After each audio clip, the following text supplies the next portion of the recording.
पुणे जिल्ह्यामधील दौंड तालुक्यातील पाटस परिसर हा पुन्हा एकदा रक्तरंजित हिंसाचारानं हादरलाय।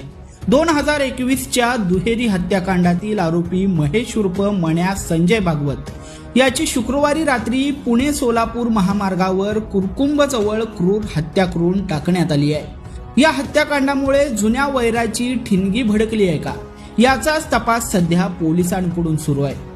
शुक्रवारी रात्री 8:30च्या सुमारास भागवत हा मित्रांसह दुचाकीवरून पाटसकडे जात होता। मुकदमवाडी उड्डाणपुलावर पाठीमागून आलेल्या पिकअपनं त्याला जोरदार धडक दिली।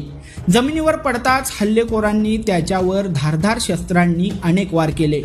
गंभीर जखमी भागवतचा जागीच मृत्यू झालेला होता।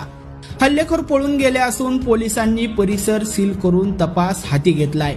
दौंड पोलीस ठाण्यात महेश मारुती टुले यांनी तक्रार दाखल केली आहे। संशयितांमध्ये आनंद माकर, विकी शितकल आणि संतोष शितकल राहणार अंबिकानगर पाटस आणि 2 अज्ञात व्यक्तींचा समावेश आहे।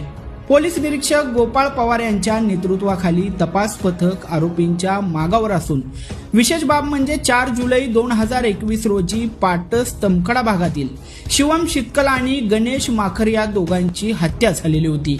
त्या प्रकरणात भागवत आरोपी होता आणि जामिनावर तो सध्या बाहेर आलेला होता।